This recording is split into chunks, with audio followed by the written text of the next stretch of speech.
हाय दोस्तों, पिछले वीडियो के अंदर मैंने ट्रांसफार्मर का न्यूमेरिकल पार्ट स्टार्ट किया था। तो मैंने आप सभी लोगों से क्या क्या चीजें डिस्कस की थी। सबसे पहले मैंने आपको बताया था कि आइडियल ट्रांसफार्मर क्या चीज है। मैंने ये बताया इसके अंदर दो चीजें मेन हैं कि इसका कोर भी आइडियल होना चाहिए और इसकी वाइंडिंग भी आइडियल होनी चाहिए। कोर आइडियल का मतलब मैंने बताया था कि परमिएबिलिटी इनफाइनाइट या रिलक्टेंस जीरो, और फिर मैंने वाइंडिंग आइडियल का मतलब बताया था कि वाइंडिंग का रेजिस्टेंस जीरो होना चाहिए, और एक हमने बोला था लीनियरली मैग्नेटाइज होना चाहिए, यानी कि इसके अंदर सैचुरेशन ना आए। फिर हम गए थे इंड्यूस्ड ईएमएफ के कॉन्सेप्ट पे। इंड्यूस्ड ईएमएफ की मैंने आरएमएस वैल्यू निकाली थी, कितनी थी 4.44 एफ एन फाइव। फिर हमने ये बोला था ये लैग भी कर सकता है फ्लक्स से और ये लीड भी कर सकता है। ये लैग कब करता है? ये दो केसेस में लैग करता है, अगर कनेक्शन गिवन ना हो, जब ट्रांसफॉर्मर दिखाया ना जाए, या दूसरे केस में कनेक्शन गिवन हो बट गिवन पोलैरिटी ऑपोजिट हो एक्चुअल पोलैरिटी के। और लीड कब करता है? जब given polarity same as actual polarity हो। मैंने बताया था एक्चुअल पोलैरिटी कैसे निकालते हैं। एक्चुअल पोलैरिटी के लिए पहले फ्लक्स हमें गिवन होता है, फिर उससे अपोजिट एक फ्लक्स एज्यूम किया जाता है, उससे करंट आता है, और करंट को जब रेजिस्टेंस में फ्लो कराते हैं then we get the polarity of voltage. ठीक है, तो ये चीज हम लोग पहले भी डिस्कस कर चुके हैं और पिछले वीडियो के अंदर भी हमने डिस्कस किया था। और इसके बाद छोटे छोटे पॉइंट्स डिस्कस किए थे कि अगर bm कांस्टेंट है तो v बाय एफ कांस्टेंट होना जरूरी है। केवीए रेटिंग फ्रीक्वेंसी के प्रोपोर्शनल आई थी। फिर हमने बोला था फ्रीक्वेंसी बढ़ाने से साइज रिड्यूस होता है, bm बढ़ाने से भी साइज रिड्यूस होता है। तो ये सारी चीजें हमने लास्ट वीडियो के अंदर डिस्कस की थी, और न्यूमेरिकल पॉइंट ऑफ व्यू से सिर्फ एक कॉन्सेप्ट कवर किया था, दैट इज इंड्यूस्ड ईएमएफ। तो इंड्यूस्ड ईएमएफ के अंदर उसका एक्सप्रेशन और उसका लैगिंग और लीडिंग नेचर काफी इंपॉर्टेंट है। और लास्ट में मैंने ये बताया था कि अप्लाइड वोल्टेज और ईएमएफ को अपोजिट ड्रॉ करते हैं, ये दोनों होते सेम फेज में हैं, फिर भी ड्रॉ इन्हें अपोजिट किया जाता है क्योंकि ये एक दूसरे को अपोज करते हैं। जो भी ईएमएफ इंड्यूस होगा वो करंट फ्लो को अपोज करेगा या अप्लाइड वोल्टेज को अपोज करेगा, they are drawn in opposite phase. फिर अगर आप लोगों को याद है, मैंने लास्ट में आप लोगों को एक क्वेश्चन दिया था जिसका मैंने बोला था हम सोल्यूशन डिस्कस करेंगे इस वीडियो के अंदर। तो देखो क्वेश्चन रिपीट कर रहा हूं। क्वेश्चन क्या था? द ईएमएफ पर turn for a single phase 2310 by 220 volt 50 hertz transformer is 13 volt. EMF पर टर्न दिया गया था 13 वोल्ट। ठीक है, अब क्या बोला था? नंबर ऑफ प्राइमरी और सेकेंडरी टर्न्स और क्रॉस सेक्शनल एरिया अगर बी की वैल्यू है 1.4 टेस्ला। अब देखो सबसे पहले जब नंबर ऑफ टर्न्स निकाले जाएं तो एक रूल हमेशा याद रखना, ऑलवेज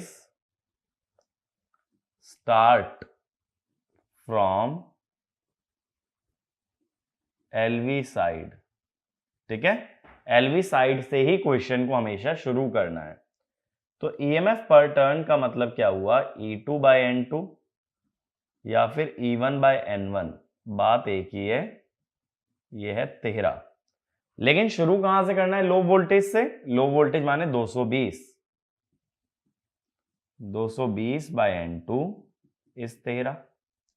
तो N2 कितना आ गया? 220 बाय 13, 13 1 13, 90 बचा, 13 6 78, 12 बचा, 13 9 117, और फिर 13 2 26। अब ये आ रहा है डेसिमल में। नंबर ऑफ टर्न्स तो देखो एक इंटीजर होना चाहिए ना, नंबर की बात हो रही है, तो नंबर ऑफ टर्न्स को मैं अप्रोक्सीमेट कर लेता हूं 17 पे। इतना आने के बाद क्या करोगे? अगला रूल इस टाइप के क्वेश्चंस का, HV turns are computed based on LV turns. अब EMF पर टर्न का यूज ना करके अब की बार रेशो का यूज करोगे, तो क्या बोलोगे कि 2310 by 220 is actually N1 by N2। ठीक है, तो यहां से N1 कितना हो गया,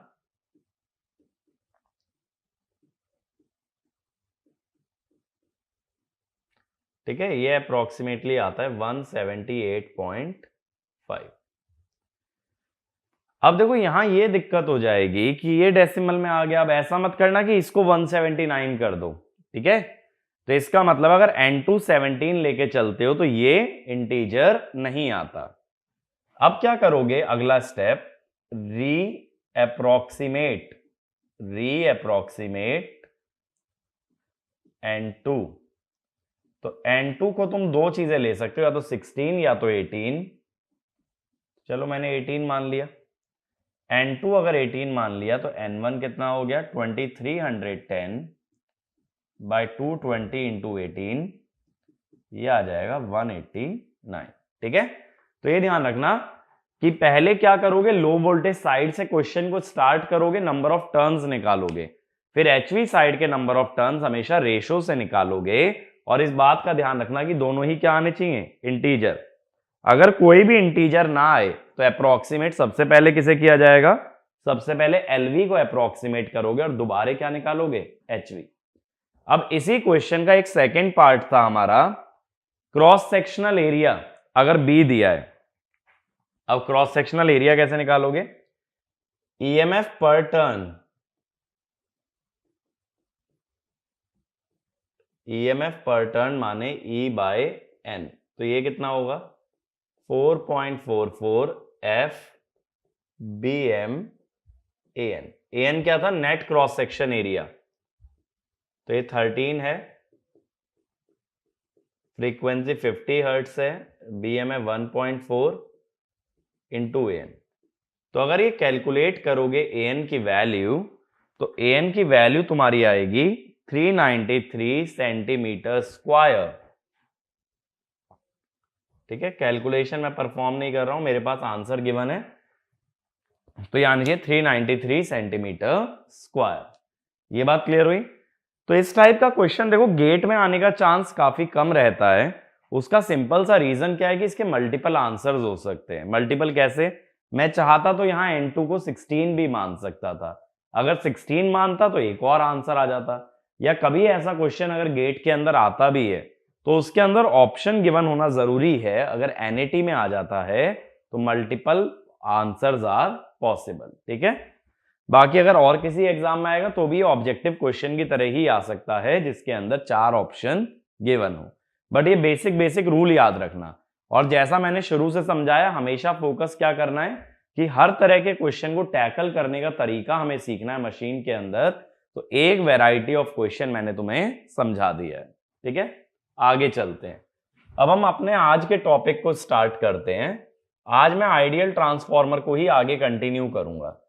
पहले मैं आइडियल से प्रैक्टिकल की तरफ क्यों गया था, क्योंकि मुझे EMF का रिलेशन डिराइव करना था, वरना मैं ऐसा नहीं कह पाता ना कि दोनों वोल्टेज का रेशो टर्न्स रेशो के बराबर है।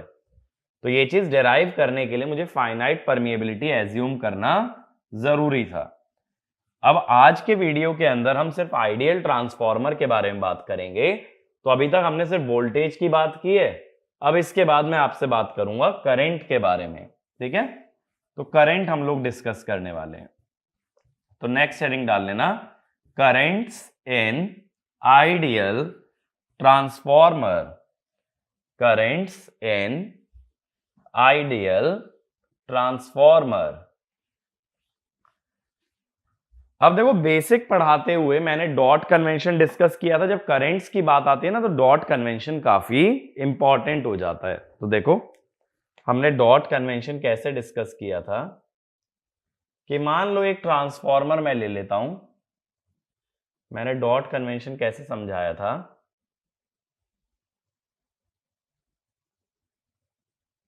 पहले ना डॉट का यहां पे थोड़ा सा सिग्निफिकेंस हम और समझते हैं।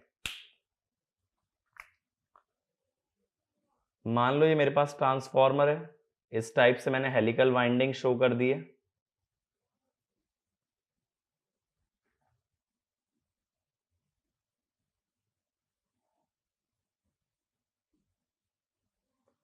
अब मैंने डॉट लगाने का तरीका क्या बताया था, पहले एक टर्मिनल पे डॉट लगा लेते हैं, ठीक है। फिर इसमें करंट एंटरिंग मान लिया जाता है। इस एंटरिंग करंट के हिसाब से हमें यहां फ्लक्स बनाना होता है।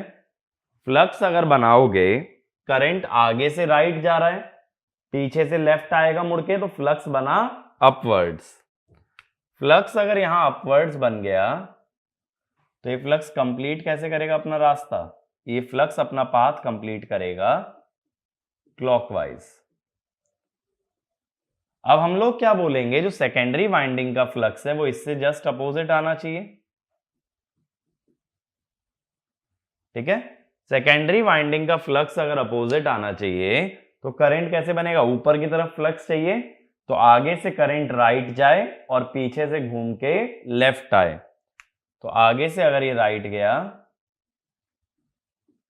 पीछे से घूम के अंदर आया, तो जिस टर्मिनल से करंट लीव करता है वहां लगा देते हैं डॉट, ठीक है। तो ये मैंने डॉट प्लेस करने का तरीका बताया था। तो अब ये देख के क्या समझ आता है, ट्रांसफॉर्मर के अंदर अगर एक डॉट में करंट एंटर करता है तो दूसरे डॉट से करंट लीव करता है। और ये क्यों है, क्योंकि induced flux should oppose the applied flux. और ऐसा क्यों है, अकॉर्डिंग टू लेंज लॉ, ठीक है।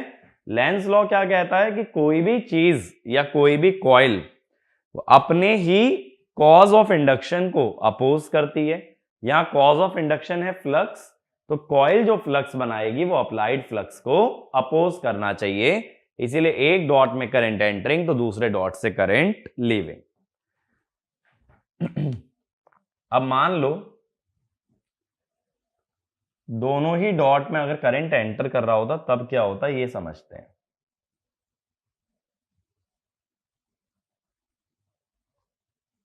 ये ट्रांसफॉर्मर ले रहा हूं, अब मैं ये मान के चल रहा हूं कि मुझे डॉट्स गिवन है, वाइंडिंग्स गिवन है। डॉट लगाने का तो तरीका मैंने पहले भी बता रखा है। अब मैं कह रहा हूं मुझे डॉट गिवन है,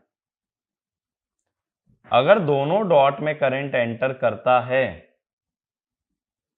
अब जरा फ्लक्स बनाएं इसका। ये करंट यहां से गया, अगर ये करंट राइट जा रहा है तो फ्लक्स कैसे बनेगा, अपवर्ड्स φ1। तो ये ऐसे अपना रास्ता कंप्लीट कर लेगा ना, ठीक है। ये कैसे जा रहा है, क्लॉकवाइज। अब देखो यहां से करंट एंटर कर रहा है तो ये करंट ऐसे जाएगा, जब ये करंट ऐसे जा रहा है तो फ्लक्स कैसे बनेगा, डाउनवर्ड्स। तो इसका भी अगर मैं फ्लक्स ड्रॉ करूं तो इसका फ्लक्स आ रहा है डाउनवर्ड्स φ2। तो ये अपना रास्ता कैसे कंप्लीट करेगा, कुछ इस टाइप से, ठीक है। तो ये भी कैसा आ गया, φ2 भी क्लॉकवाइज। तो दोनों फ्लक्स क्या हो गए, सेम डायरेक्शन में, या दोनों हो गए ऐड। जबकि लेंज लॉ कहता है कि अप्लाइड और इंड्यूस्ड दोनों फ्लक्स एक दूसरे को अपोज करने चाहिए। तो कभी भी देखो दोनों डॉट में करंट एंटर करता है तो फ्लक्सेस विल गेट एडेड, एक डॉट से एंटर और दूसरे से लीव करता है तो फ्लक्स गेट सबट्रैक्टेड, ठीक है।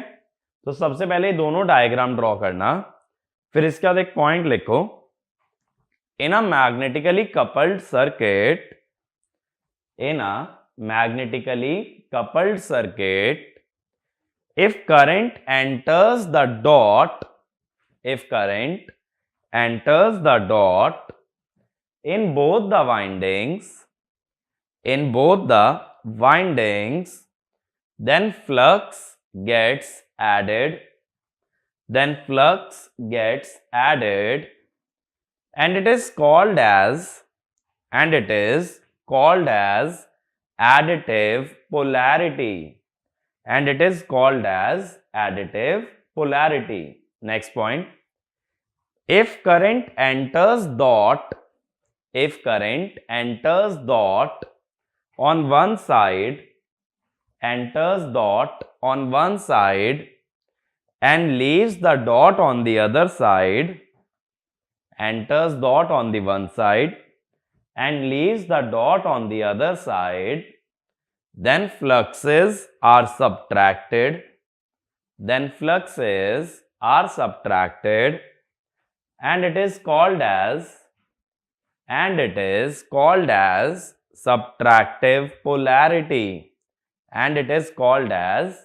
subtractive polarity, ठीक है. Next point, according to Lenz's law,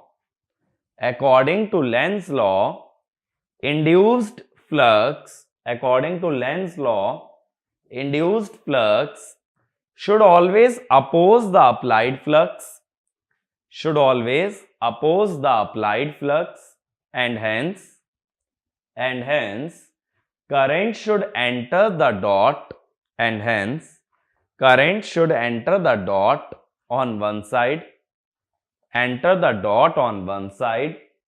and leave the dot from the other side, ठीक है. तो ट्रांसफॉर्मर के करेंट्स की ये जनरल डायरेक्शन होती है. अब एक और बात समझते हैं. हमने बोला था डॉट का सिग्निफिकेंस क्या होता है कि दोनों तरफ डॉट की पोलैरिटी होती है सेम.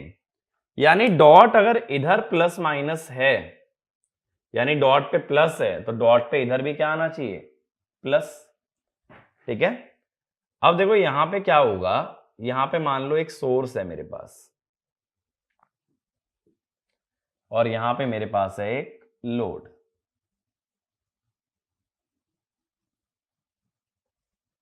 अब एक चीज देखो, लोड के पॉजिटिव टर्मिनल में करंट एंटर कर रहा है, सोर्स के पॉजिटिव टर्मिनल से करंट निकल रहा है. जब कभी करंट पॉजिटिव टर्मिनल को लीव करता है हम क्या बोलते हैं, पावर डिलीवर्ड. पॉजिटिव में एंटर करता है तो पावर एब्जॉर्ब्ड. तो हम क्या कहेंगे, सोर्स पावर डिलीवर कर रहा है और लोड पावर को एब्जॉर्ब कर रहा है. इससे क्या समझे कि करंट एक तरफ तो पॉजिटिव टर्मिनल से घुसना चाहिए और एक तरफ पॉजिटिव टर्मिनल से निकलना चाहिए. जैसे देखो ट्रांसफॉर्मर का प्लस माइनस ये है ना, ये ट्रांसफॉर्मर का प्लस माइनस है, तो इधर ट्रांसफॉर्मर के प्लस में एंटर कर रहा है, यानी ट्रांसफॉर्मर पावर एब्जॉर्ब कर रहा है. यहां ट्रांसफॉर्मर के प्लस से निकल रहा है तो ट्रांसफॉर्मर पावर डिलीवर कर रहा है. दोबारा समझो, सोर्स के प्लस से निकला, ट्रांसफॉर्मर के प्लस में घुसा, तो सोर्स ने डिलीवर किया और प्राइमरी ने पावर एब्जॉर्ब किया, तो पावर गई सोर्स से प्राइमरी. इधर सेकेंडरी के प्लस से निकला लेकिन लोड के प्लस में घुसा, तो पावर गई, सेकेंडरी ने डिलीवर की और लोड ने एब्जॉर्ब की. मेरी बात समझ आई? तो एक पॉइंट ये लिखो, whenever current leaves the positive terminal,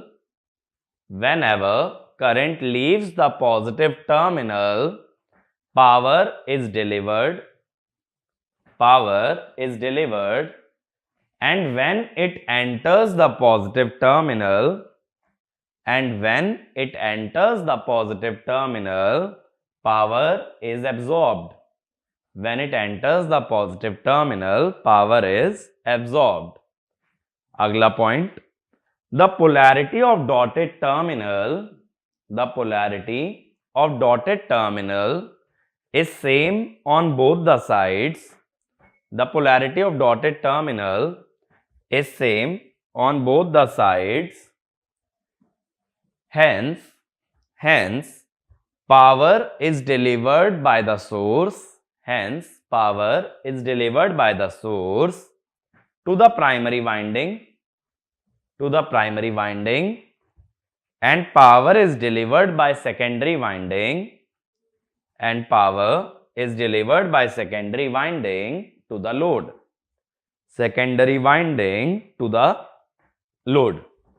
तो अब देखो करंट डायरेक्शन के दो रीजन हो गए.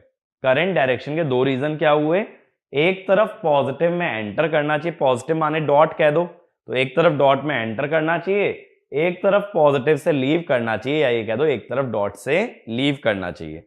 ये किस बेसिस पे आया? पावर एब्जॉर्ब्ड और पावर डिलीवर्ड। एक वाइंडिंग अगर सोर्स से पावर लेती है तो दूसरी वाइंडिंग लोड को पावर डिलीवर करेगी। बात क्लियर हुई? तो जब कभी ट्रांसफॉर्मर वर्क करेगा तो एक तरफ पावर एब्जॉर्प्शन तो दूसरी तरफ पावर डिलीवरी होगी। इसी वजह से एक डॉट में एंटर करेगा तो दूसरे डॉट से हमेशा लीव करेगा। इतनी मेरी बात क्लियर है? दूसरा रीजन क्या आया एक डॉट में एंटर करने का और दूसरे डॉट से लीव करने का? दूसरा रीजन ये आया कि फ्लक्सेस अपोजिट होने चाहिए। ठीक है, तो इसका गोल्डन रूल या इंपॉर्टेंट पॉइंट बना के लिख लो। ट्रांसफॉर्मर का गोल्डन रूल जो बहुत जगह काम आएगा, पावर सिस्टम तक काम आता है। Current enters dotted terminal on one side and leaves dotted terminal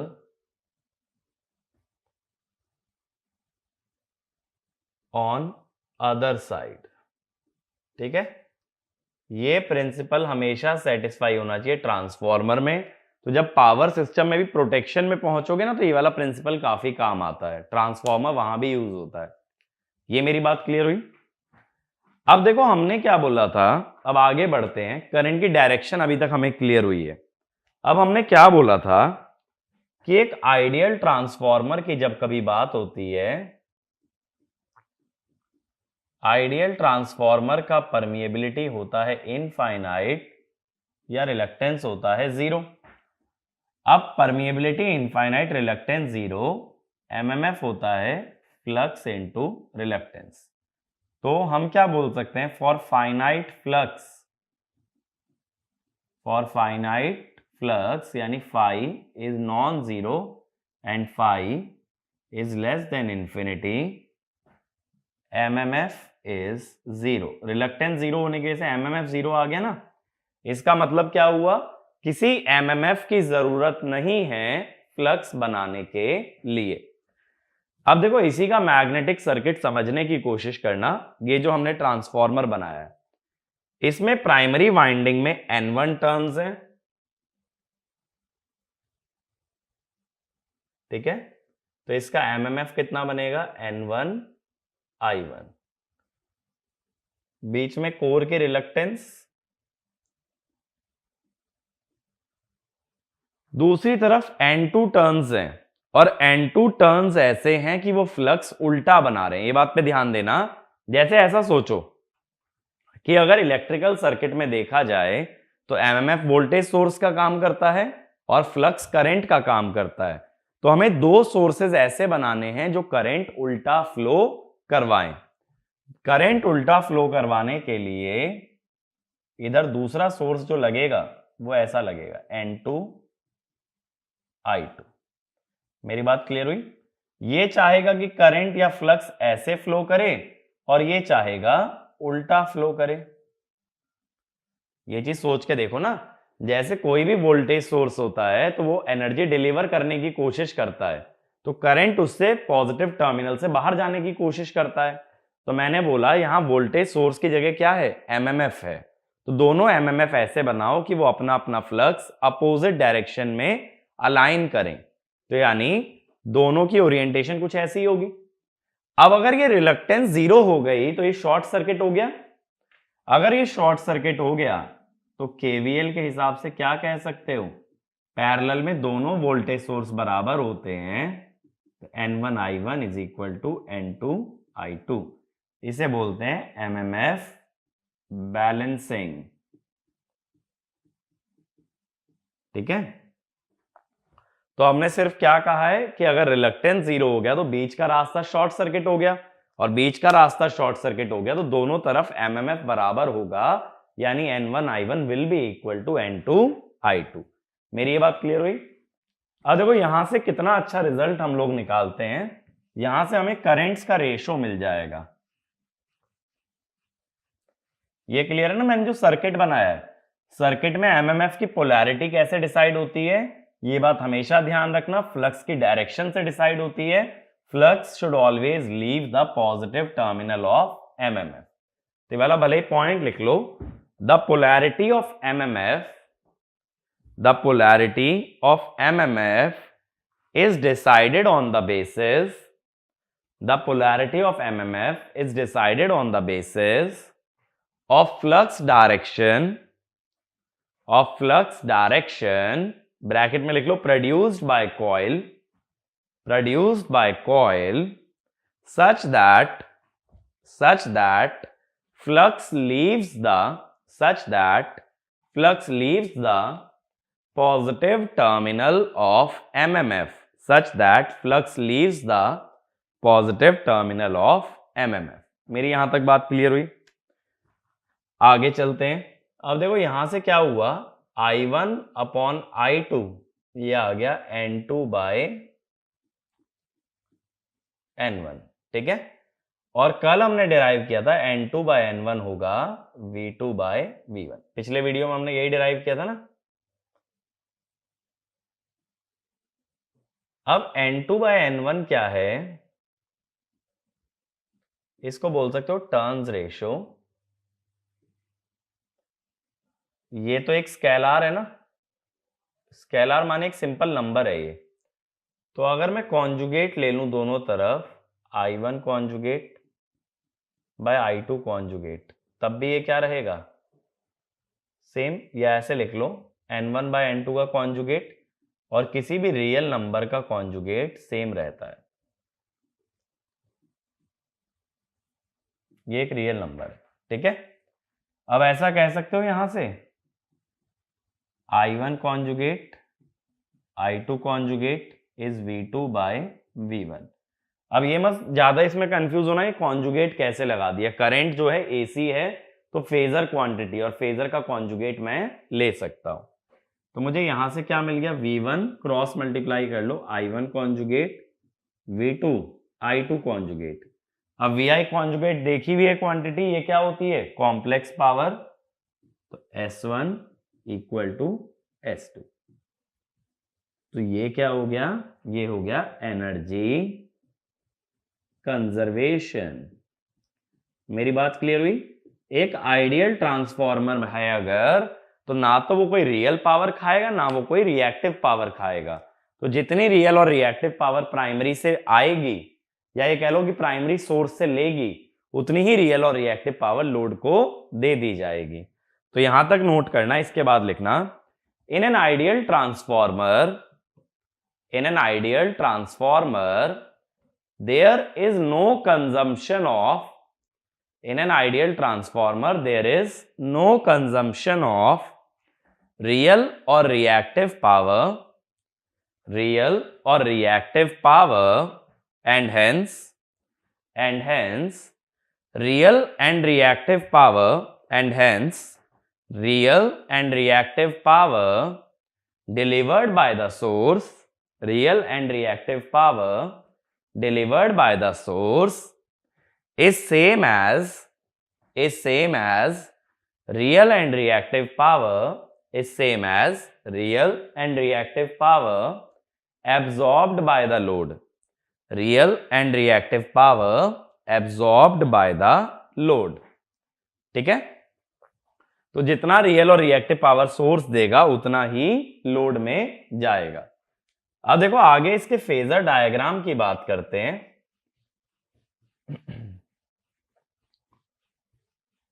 अब ये चीज देखना, आगे हम फेजर डायग्राम कैसे डेवलप कर रहे हैं।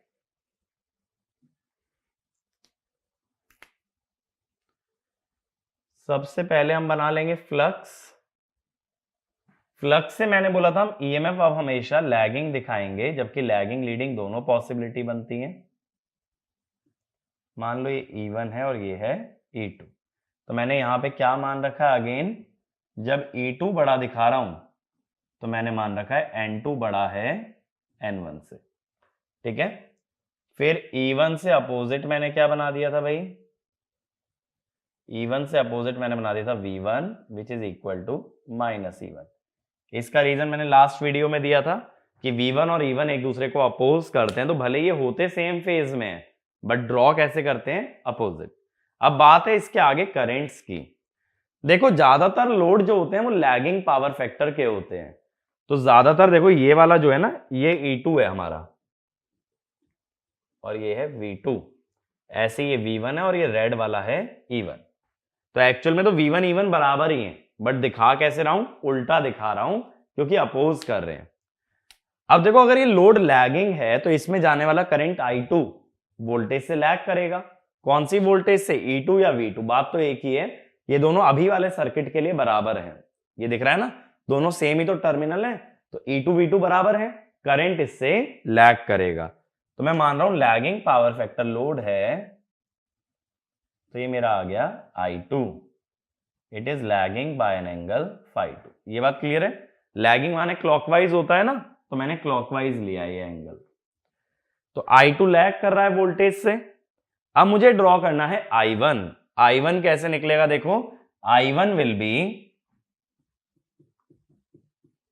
N2 bye N1 into I2, तो ग्रेटर देन I2 हो जाएगा ना, क्योंकि N2 बड़ा माना हुआ है N1 से।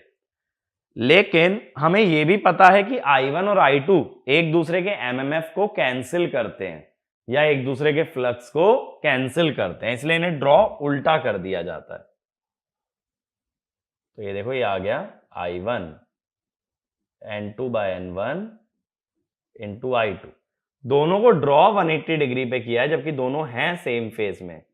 सेम फेज में कैसे हैं, इस रिलेशन से, जब भाई दोनों का रेशो एक रियल नंबर है तो दोनों के बीच में कोई फेज शिफ्ट नहीं हो सकता। तो चलो एक बार फेजर डायग्राम ड्रॉ करो, इसका देख पॉइंट लिखना, I1 and I2, I1 and I2 always lie in same phase, always lie in same phase for ideal transformer, always lie in same phase for ideal transformer, but they are drawn opposite, but they are drawn opposite in order to represent opposition of flux, in order to represent opposition of flux or cancellation of MMF, और cancellation of MMF। मेरी ये बात clear हुई, होते दोनों same phase में है but draw कैसे करते हैं, अपोजिट। तो जब कभी न्यूमेरिकल सॉल्व करोगे तो न्यूमेरिकल में 180 का शिफ्ट मत लेना। अगर I2 का एंगल है मान लो -36.86, तो I1 का एंगल भी लिया जाएगा -36.86, ठीक है, दोनों का एंगल सेम होता है, बस दिखा अपोजिट दिया है। ऐसे ही यहां KVL से देखो अगर, तो V1 E1 बराबर होने चाहिए, बस दिखाया कैसे है, ऑपोजिट। क्या होता है ना फेजर डायग्राम में, अगर अपोजिशन या लेंस लॉ ये सब चीजें शो करनी है तो एक ही रास्ता बचता है कि दोनों फेजर को अपोजिट ड्रॉ किया जाए। आगे चलें, नेक्स्ट हेडिंग डालना आइडियल ट्रांसफार्मर का अगला कंसेप्ट। नेक्स्ट लिखो इंपीडेंस रेफरल, इंपीडेंस रेफरल।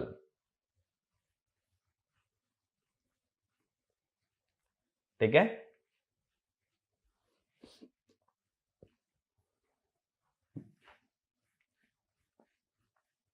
अब इंपीडेंस रेफरल का मतलब देखो क्या होता है कि कभी भी कोई इंपीडेंस ट्रांसफार्मर में एक साइड पे लगी है, सपोज सेकेंडरी पे लगी है, तो उसको प्राइमरी पे कैसे रेफर किया जाए या उसका क्या कंट्रीब्यूशन होगा प्राइमरी साइड पे, ठीक है, इसे बोलते हैं इंपीडेंस रेफरल। तो इसमें लिखना when an impedance is transferred, when an impedance is transferred from one side of a transformer, is transferred from one side of a transformer to the other side, then it is said to be impedance referral, then it is said to be impedance referral। ठीक है भाई, अब हमें impedance refer करने का तरीका समझना है। जैसे मान लो, अब मैं ट्रांसफॉर्मर बहुत सिंपल तरीके से दिखा रहा हूं।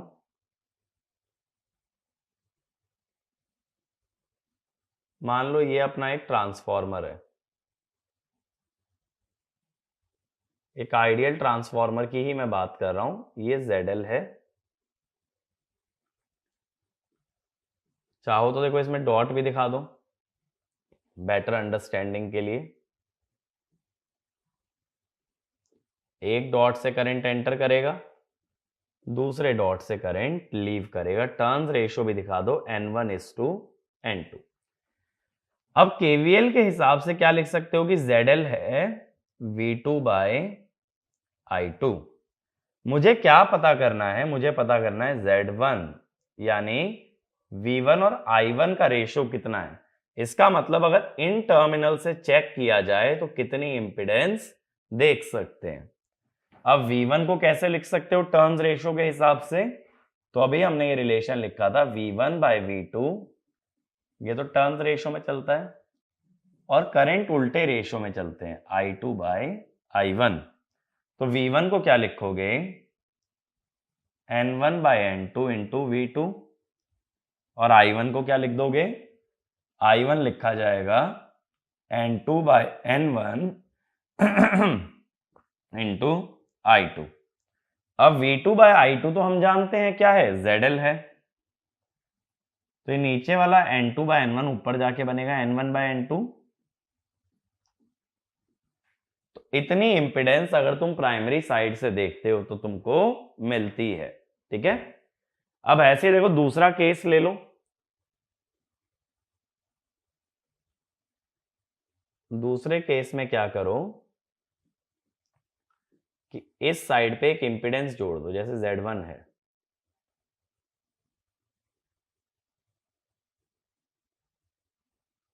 मुझे दूसरे साइड पे इंपिडेंस निकालनी है N1:N2। सपोज ये V2 है, फिर से डॉट लगा लो। डॉट अगर पॉजिटिव तो डॉट इधर भी पॉजिटिव। एक डॉट में एंटर करेगा तो एक डॉट से करंट लीव करता है। अब बताओ क्या लिखोगे? Z1 है V1/I1, लेकिन मुझे यहां से देखना है Z2। Z2 अगर मैं देखना चाहूं तो वो होगा V2/I2। अब V2 को कैसे लिखोगे यहां से भाई? V2 को लिखा जाएगा N2/N1 इंटू V1, और I2 को कैसे लिखोगे? N1/N2 into I1। V1/I1 तो Z1 है, N1/N2 ऊपर जाके बनेगा N2/N1।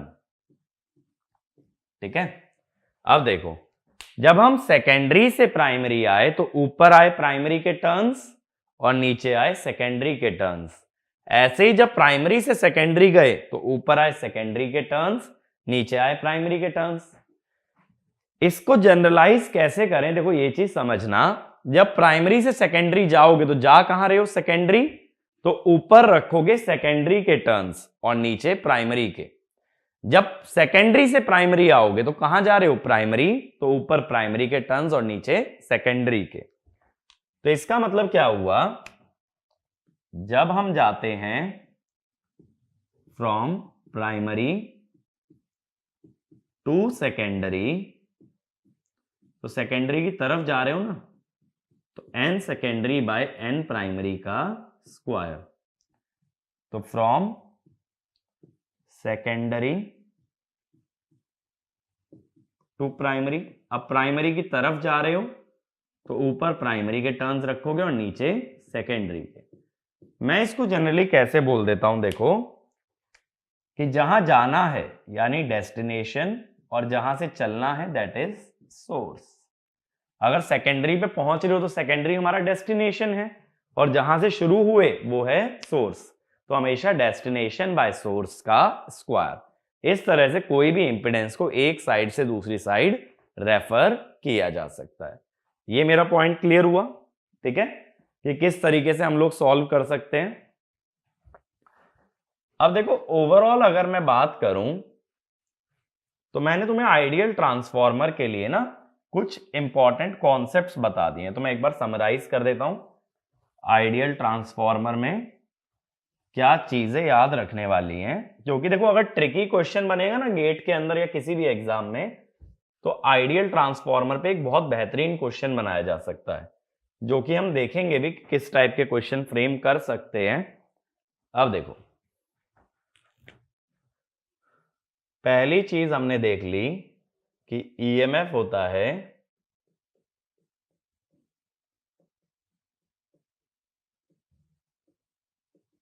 ये हमने देख लिया। सेकंड हमने देख लिया कि वोल्टेजेस का जो रेशो होता है वो टर्न्स रेशो के बराबर होता है। तीसरा हमने देखा जिस कॉन्सेप्ट को हम कहते हैं एमएमएफ बैलेंसिंग,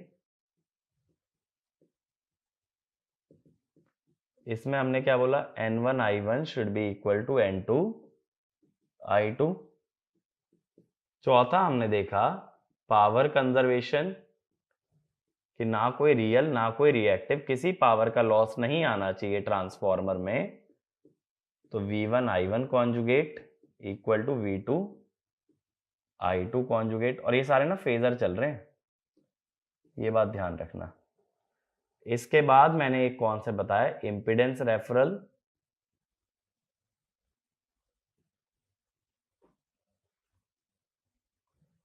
कि Z primary is Z secondary, destination by source का स्क्वायर, सेकेंडरी से प्राइमरी जा रहे हो और प्राइमरी से सेकेंडरी जा रहे हो तो N secondary by N primary का square.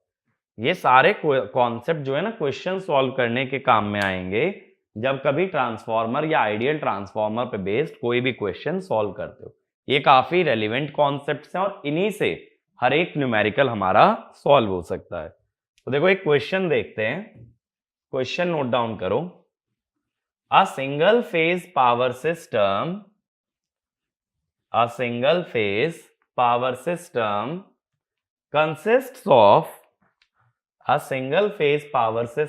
consists of a 480 volt,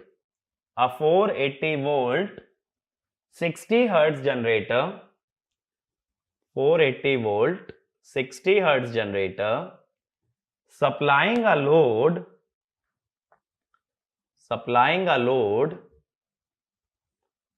load की वैल्यू लिखना 4 + j3 ohm, 4 + j3 ohm through a transmission line of impedance, 0.18 plus j.24 ohm, 0.18 plus j.24 ohm.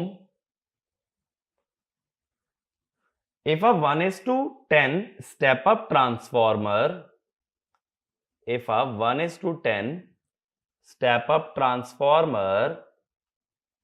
is placed at the source end, 1:10 step-up transformer is placed at the source end, and 10:1 step-down transformer,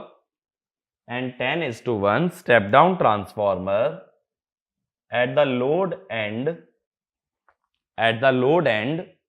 what would be load voltage?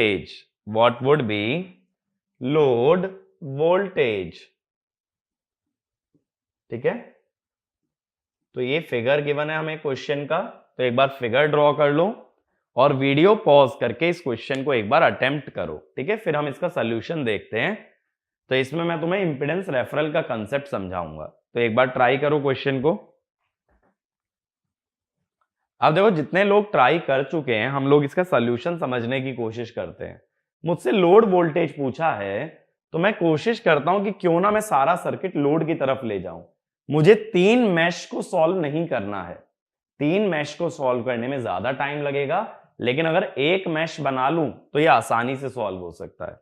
तो पहले मैं क्या करता हूं, पहले मैं refer करता हूं इस साइड से इस साइड पे। ठीक है, यानी इस वाले ट्रांसफॉर्मर का यूज कर रहा हूं। जब मैं वोल्टेज को रेफर करूंगा तो मैं कैसे जाऊंगा, यहां पे कितना वोल्टेज बनेगा चेक करो जरा, V2 क्या लिखोगे भाई, मैं लिख के बता देता हूं, V2/V1 इज N2/N1। तो V2 क्या होगा, 480 इंटू 10, 4800 वोल्ट। तो मैंने रेफर कर लिया वोल्टेज को। अब देखो मेरा सर्किट कैसे बनेगा, ये आ गया 4800 वोल्ट, ठीक है। फिर ये बीच में ट्रांसमिशन लाइन आ गई 0.18, J 0.24, फिर ये ट्रांसफॉर्मर आ गया दूसरे वाला, और इधर है ये अपना लोड, ठीक है।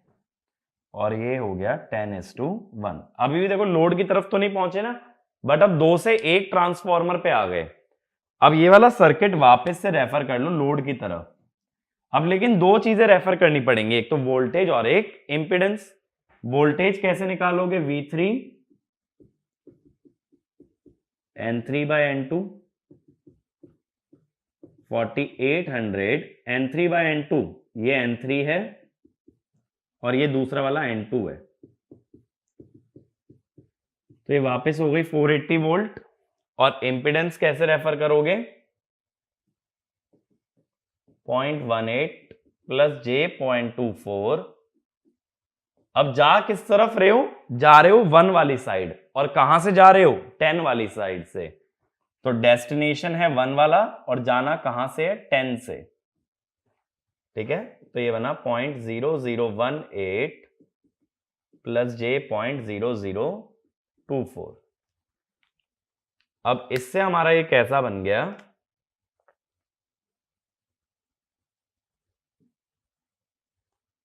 $480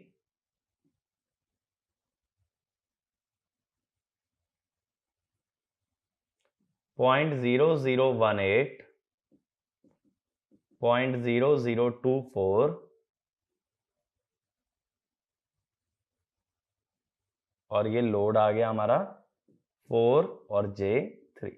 अब देखो ट्रांसफॉर्मर तो पूरा ही चला गया, हमें किसकी वोल्टेज चाहिए, लोड की। अब लोड की वोल्टेज यहां सीरीज कनेक्शन की वजह से वोल्टेज डिवीजन लगा के निकाल सकते हो, 480 into 4 plus J3 by total impedance. Total कितनी है, 4.0018 प्लस J 3.0024। अगर सिर्फ इसका मॉड ले लो, ठीक है, मैग्नीट्यूड कितना आ जाएगा लोड वोल्टेज का, ये सॉल्व करके निकालोगे तो 479.7 आ जाता है। तो ये आ गई हमारी लोड वोल्टेज, ठीक है। तो इस तरह से स्टेप बाय स्टेप हम लोग रेफर कर सकते हैं एक एक एलिमेंट को। बस ये ध्यान रखना, वोल्टेज को रेफर करते हैं टर्न्स रेशो से और इंपेडेंस को रेफर किया जाता है टर्न्स रेशो के स्क्वायर से, ठीक है। ये बेसिक मेथड क्लियर हुआ किस तरीके से रेफर करते हैं। तो इस वीडियो के अंदर हम लोग इतना ही कवर करेंगे। अब हमारा आइडियल ट्रांसफॉर्मर कंप्लीट हो चुका है, ठीक है। तो आइडियल ट्रांसफॉर्मर के एक बार क्वेश्चन प्रैक्टिस करोगे तो ये आइडिया लग जाएगा कि ये अलग अलग मेथड हम लोग कैसे कैसे अप्लाई करते हैं। बट ये ध्यान रखो, पहले आइडियल ट्रांसफॉर्मर को परफेक्ट करो, क्योंकि इस पे अच्छा क्वेश्चन बनने का काफी चांस रहता है। बाकी सब पे फिर भी इजी क्वेश्चन बनेगा, बट इस पे ट्रिकी बनेगा, लेंदी कभी नहीं होगा, क्वेश्चन छोटा होगा, बट स्टिल तुम्हें उसके अंदर थोड़ा सा दिमाग लगाना पड़ेगा, ठीक है। तो इस वीडियो के अंदर इतना ही। अगले हम लोग जब अगला कंसेप्ट पढ़ेंगे तो अगला कंसेप्ट हम प्रैक्टिकल ट्रांसफॉर्मर का स्टार्ट करेंगे। आइडियल ट्रांसफॉर्मर के अंदर इतनी नॉलेज सफिशिएंट है। Thank you.